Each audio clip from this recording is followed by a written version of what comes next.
आमतौर पर मास्क का प्रयोग चेहरा छुपाने के लिए किया जाता है और इंसान अपना चेहरा छुपाने में माहिर होते हैं। हम मुस्कुराते हैं भले ही हम खुश ना हो, हम प्यार दिखाते हैं भले ही हम अंदर से टूट चुके हो, हम कॉन्फिडेंस दिखाते हैं भले ही हम डरे हुए हो, हम कहते हैं सब कुछ ठीक है भले ही कुछ भी ठीक ना हो। हम सभी एक बेहतरीन एक्टर होते हैं और सबसे अजीब बात तो ये है ये एक्टिंग हमें बचपन से आती है। जैसा कि शेक्सपियर ने कहा, ये दुनिया एक स्टेज है, हम सभी अपना अपना रोल प्ले कर रहे हैं। टीचर के सामने हमारा एक चेहरा होता है, पेरेंट्स के सामने दूसरा, दोस्तों के सामने तीसरा।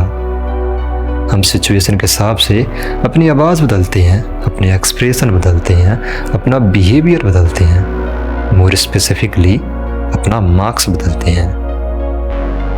इसलिए जब आप किसी इंसान को देखते हो तो जो दिख रहा है जरूरी नहीं वो उसका असली चेहरा हो। कोई आपके सामने बेहद फ्रेंडली दिख सकता है और अंदर ही अंदर आपसे जलता हो।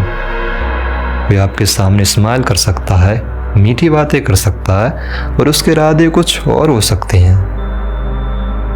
इंसान अपने इमोशंस को छुपाने में और दूसरों को कुछ और दिखाने में काफ़ी माहिर होते हैं और यही वजह है अगर आप किसी के मार्क्स को उसका असली चेहरा समझ लेते हो तो आप आसानी से उसके हाथों के खिलौने बन सकते हो।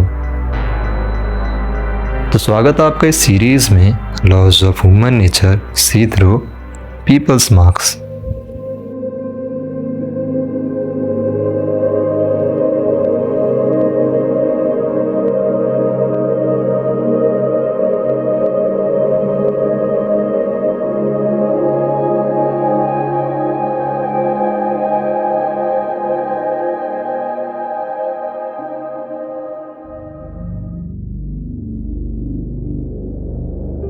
एक साइकियाट्रिस्ट बिना किसी इंसान ने कुछ कहे ही उनके लाइफ के सीक्रेट्स बता देता था, शर्लॉक होम्स की तरह।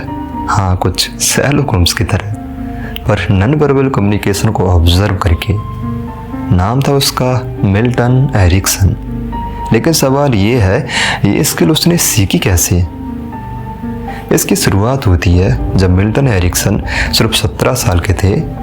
एक दिन वो उठते हैं तो पाते हैं उनकी बॉडी पूरी तरह से पैरालाइज हो चुकी है। ना वो अपना सिर हिला सकते थे, ना हाथ ना पैर, सिर्फ अपनी आंखों को छोड़कर वो सारा दिन बेड पर पड़े रहते थे। तो पड़े पड़े क्या करते? ऑब्जर्व। और इसी ऑब्जर्वेशन के दौरान उन्होंने एक अजीब बात नोटिस की, जो लोग बोल रहे हैं जरूरी नहीं वही लोग फील कर रहे हैं। अब इसका क्या मतलब है, मैं इसे एक एग्जाम्पल से समझाता हूँ। एक बार उन्होंने देखा उनकी एक सिस्टर दूसरे को एक एप्पल ऑफर कर रही थी। उसने एप्पल देने के लिए अपना हाथ आगे बढ़ाया, सब कुछ नॉर्मल लग रहा था। लेकिन एरिक्सन ने कुछ नोटिस किया, उसके चेहरे पर टेंशन थी, उसकी हाथों में टाइटनेस थी। उसके शब्द तो कह रहे थे हाँ ये एप्पल मैं तुम्हें दे रही हूँ, लेकिन उसकी बॉडी कुछ और कह रही थी, जैसे उसका एप्पल देने का मन नहीं हो। इसी तरह एरिक्सन ने लोगों को ध्यान से ऑब्जर्व करना शुरू किया, जैसे कि उनकी आई मूवमेंट, फेस की मसल, बॉडी पोस्चर और उनकी आवाज़। उन्होंने पाया कई बार लोगों के शब्द कुछ और कह रहे होते हैं जबकि चेहरा कुछ और इसी को हम नॉन वर्बल कम्युनिकेशन कहते हैं, जिसमें लोगों के शब्दों से ज़्यादा उनकी बॉडी सच बोलती है। महीनों तक बेड पर पड़े रहने के बाद जब बाद में एरिक्सन ठीक हुए तो उन्होंने साइकोलॉजी की स्टडी कंप्लीट की और आगे चलकर 20वीं सेंचुरी के सबसे इन्फ्लुएंशियल साइकियाट्रिक्स में से एक बने। एक दिन उनके ऑफिस में एक लेडी आई। उसने बताया उसके हस्बैंड उसे दूसरे देश में ले जाना चाहते हैं, लेकिन उसे प्लेन से बहुत डर लगता है, उसे फ्लाइंग फोबिया है। एरिक्सन ने उसकी बातें सुनी, लेकिन सिर्फ बात ही नहीं सुनी, उसे ऑब्जर्व किया। पर उन्होंने उस लेडी से कहा आप इस ऑफिस से बाहर जाइए और दोबारा आइए। लेडी को यह बात थोड़ी सी अजीब लगी, लेकिन वो बाहर चली गई और दोबारा आ गई। इस बार एरिक्सन ने उसकी प्रॉब्लम सुनी। थोड़ी देर बाद एरिक्सन उससे एक सवाल पूछते हैं जिसे सुनकर वो लेडी हैरान रह गई। एरिक्सन ने पूछा, क्या आपके हस्बैंड आपके लव अफेयर के बारे में जानते हैं? लेडी ने कहा, नहीं तो, लेकिन आपको कैसे पता लगा? एरिक्सन ने जवाब दिया, मैडम, आपके शब्दों ने नहीं, आपके बिहेवियर ने बताया। जिस तरह से आप चल रही थी, जिस तरह से आप इस कुर्सी पर बैठी और जिस तरह से आपने अपना एक पैर दूसरे पैर के एंकल में लॉक कर लिया, मेरे एक्सपीरियंस में ऐसा पोस्चर कभी कभी उन लोगों में देखा जाता है जो किसी कॉम्प्लिकेटेड रिलेशनशिप से डील कर रहे होते हैं। और इसलिए मैंने आपसे कहा था, आप इस सॉफ्टवेयर से बाहर जाइए और दोबारा आइए, क्योंकि मैं आपकी वर्किंग स्टाइल को ऑब्जर्व करना चाहता था। एरिक्सन ने कोई तुक्का नहीं मारा था। एरिक्सन ने उसकी बॉडी लैंग्वेज को डीपली ऑब्जर्व किया था।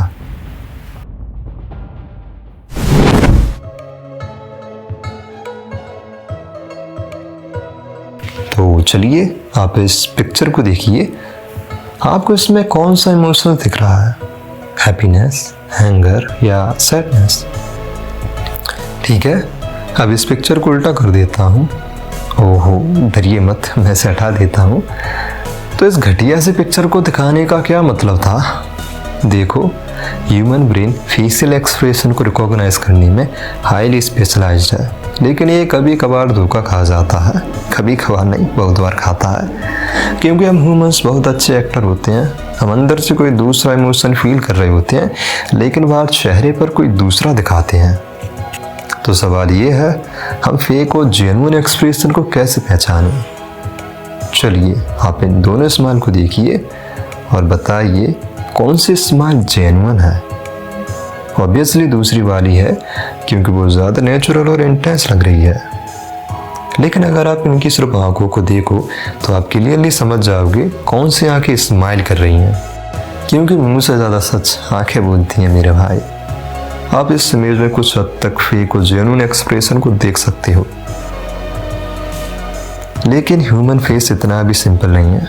अब आप इस पिक्चर को देखिए, यहाँ पर लिप्स स्माइल कर रहे हैं, लेकिन आंखें सैडनेस दिखा रही हैं। यानी एक ही चेहरे पर दो अलग इमोशन हो सकते हैं और दोनों ही रियल हो सकती हैं। अच्छा, तो फिर ये कैसे पता करें सामने वाला हमें जेन्युइनली लाइक भी करता है या नहीं?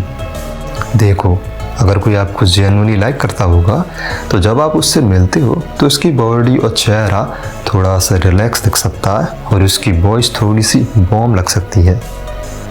जब आप उससे बातें करोगे तो आप महसूस कर पाओगे आपके अंदर एक पॉजिटिव फीलिंग्स आ रही है।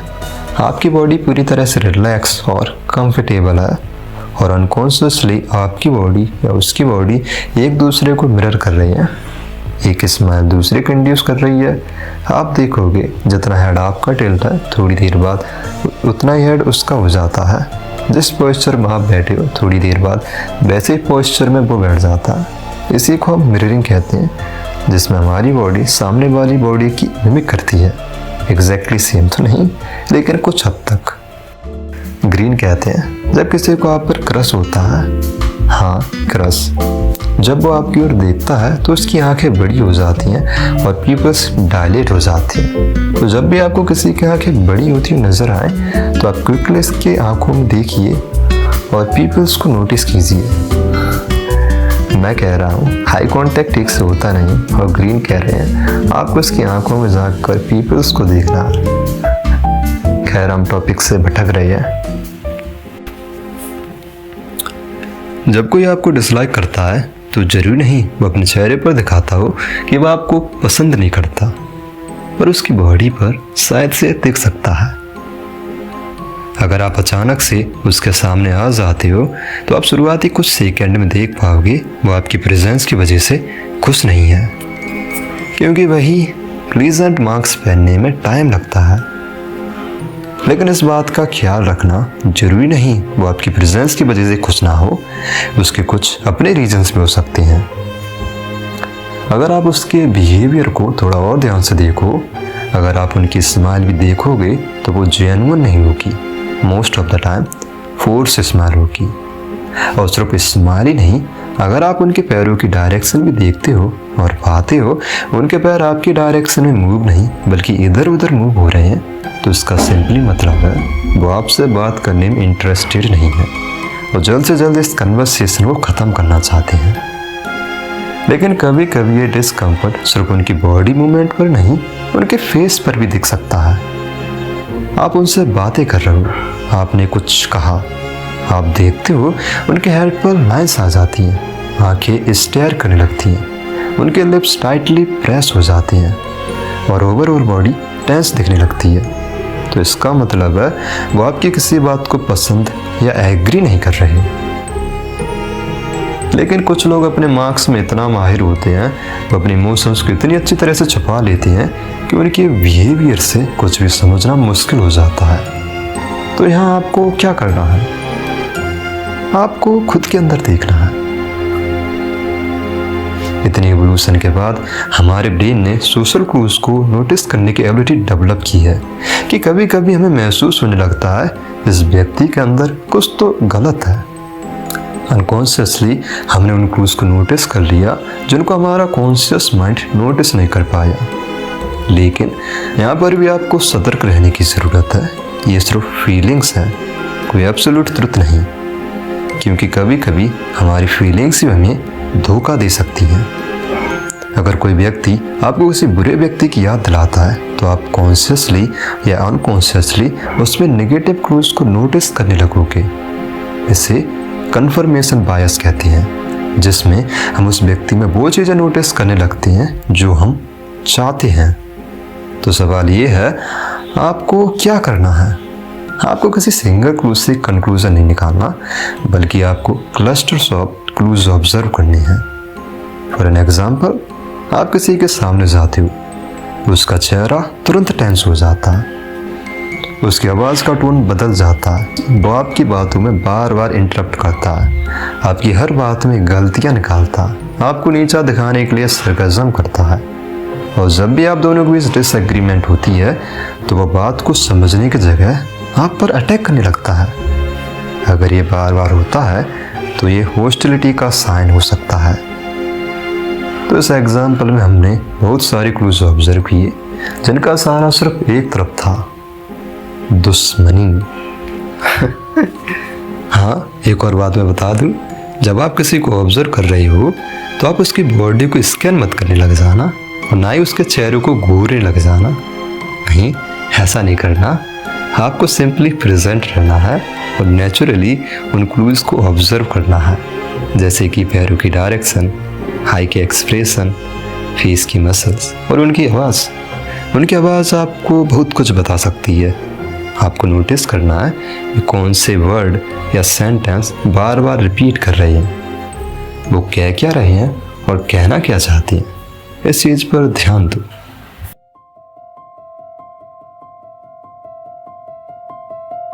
चलिए इस वीडियो की एंडिंग करते हैं। तो जैसा कि हम जानते हैं, इस मार्क्स का नेचर बेहद ही डिसेप्टिव और डिसऑनेस्ट होता है, लेकिन आपको इसे डिस्पाइज नहीं करना है, बल्कि आपको इसे बेहतरीन तरीके से यूज करना है। जहां एक्ट करना है, दबा के एक्ट कीजिए, बेहतरीन एक्ट कीजिए, कोई आपकी एक्टिंग को समझ ना पाए, क्योंकि बदकिस्मती से ये मार्क्स हमारे सोशल सर्वाइवल के लिए जरूरी है। बस एक बात का ख्याल रखना, कहीं इस मार्क्स के पीछे आप अपना खुद का चेहरा ना भूल जाए।